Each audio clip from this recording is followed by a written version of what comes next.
இன்னைக்கு பார்த்தீங்கன்னா நான் வந்து மீன் சொதி வைக்க போகிறேன். மீன் சொதி சரியா?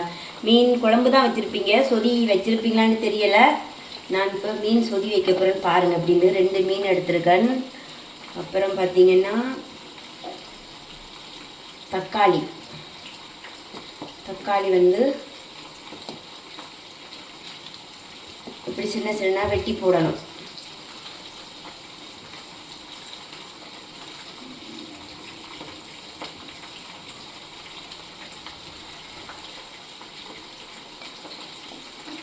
ரெண்டு தக்காளி எடுத்திருக்கேன். அப்புறம் பார்த்தீங்கன்னா மாங்காய்,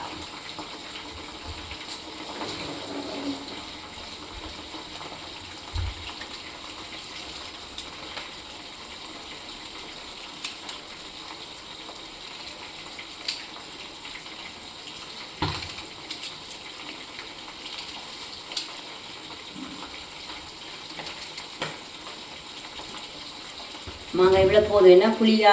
இது புளிப்பு மாங்காய், வரிசையாக புளிக்கும். அப்புறம் பார்த்தீங்கன்னா வெங்காயம்,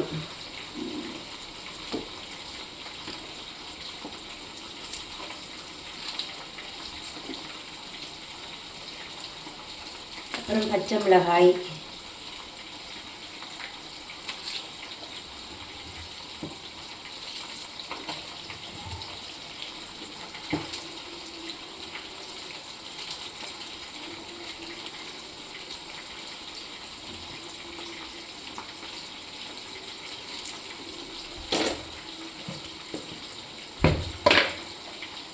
அப்புறம் கொஞ்சம் மஞ்சத்தூள் போடணும்.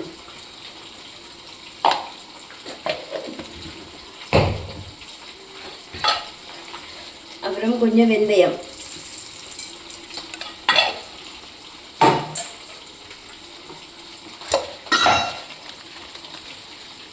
அப்புறம் கொஞ்சம் சின்ன சீரகம்,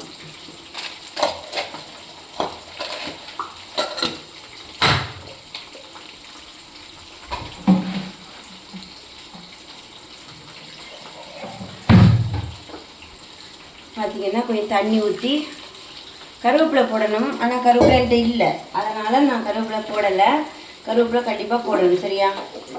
அப்புறம் பார்த்தீங்கன்னா அடுப்பு பற்ற வச்சு நம்ம அப்படியே வந்து கொஞ்ச நேரம் அவிய வைக்கணும் சரியா?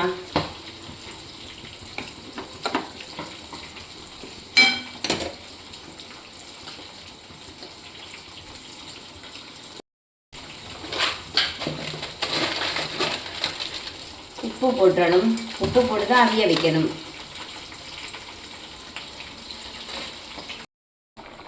பாருங்க, சூப்பராக கொதிச்சிருச்சு, நல்லா வெந்துருச்சு. மாங்காய் நல்லா வெந்துருச்சு, மீன்லாம் நல்லா வெந்துருச்சு. என்ன ஒரே ஒரு குறைபாடு, கருவேப்பிலை இல்லைன்றது மட்டும்தான். இப்போ என்ன பண்ணணும் அப்படின்னு சொன்னால் பார்த்தீங்கன்னா, ஒரு பாதி தேங்காய் எடுத்து அரைச்சி வச்சு பால் புளிஞ்சு இப்படி விடணும். பார்த்துக்கொள்ளுங்க, தேங்காய் பால் இப்படி விடணும்.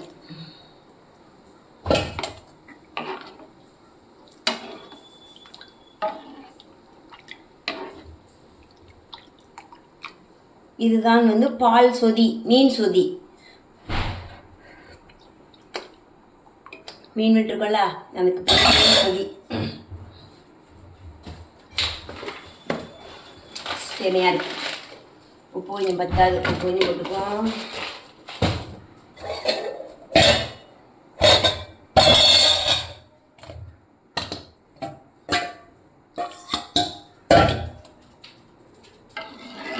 நான் வந்து இதில் வந்து முக்கால்வாசி தேங்காய் போட்டிருக்கேன், பாதி கூட போடல. வெள்ளை பெரிய தேங்காயில் முக்கால்வாசி தேங்காய் போட்டிருக்கேன் பார்த்துக்கொள்ளுங்க. தேங்காய் பழம் எதில் போட்டோமோ அதில் நல்லாயிருக்கும் சரியா? ஓகே, சொதி முடிஞ்சு இனி கொதிக்க வச்சு லைட்டாக, அதாவது ரொம்ப கொதிச்சு பொங்கிடக்கூடாது. கொஞ்சம் இப்படி லைட்டாக வரும் பாருங்க. கொதினா பொங்கற கொதியில் நல்லா சூடாயிடுச்சுன்னா அப்படி இறக்கிற வேண்டியதான். ஏன்னா பால் திரைஞ்சிடும், பொங்க விடக்கூடாது, நல்லா பால் திரைஞ்சி போயிடும். அதுக்காக இப்படி வந்து லைட்டாக கொதி வந்தவுடனே இறக்கி விட்டுறணும்.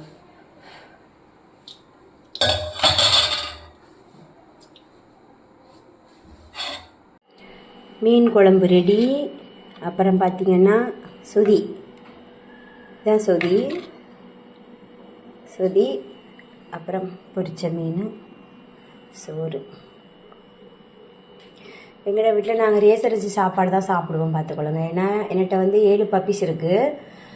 அவங்களுக்கெல்லாம் ரேஷன் அரிசி சாப்பாடு தான் சமைப்பேன். அதனால் நாங்களும் இதை தான் சாப்பிடுவோம். எப்போவுமே கடையரிசி வாங்க மாட்டோம். எங்களுக்கு வந்து மாதத்தில் வந்து 100 கிலோ அரிசி வேணும். 100 கிலோ அரிசி இருந்தால் தான் எங்களோட பப்பீஸ் இந்த 7 பப்பீஸு, நாங்கள் 2 பேர் தான். 7 பப்பீஸுக்கும் சாப்பாடு வைக்கலாம். 100 கிலோ அரிசி கண்டிப்பாக வேணும். அதோட அதிகமாக தான் வரும். 100 கிலோவுக்கு அரிசி குறையவே குறையாது. அப்படி வந்து சமைக்கிறது. அந்த அரிசியுமே கிடைக்காது பார்த்துக்குங்க. 1 கிலோ அரிசி 15 ரூபா. ரேஷன் அரிசி 1 கிலோ 15 ரூபாய்க்கு வாங்குகிறோம் பார்த்துக்கொள்ளுங்க. வாங்கி தான் எடுக்கிறது. 100 கிலோ வாங்கிக்கொள்வோம். ஆனால் 15 ரூபா வந்தாலும் பரவாயில்ல, அரிசியே கிடைக்காது. ஒரு வீடு வீடாக திரியணும். அப்புறம் பார்த்தீங்கன்னா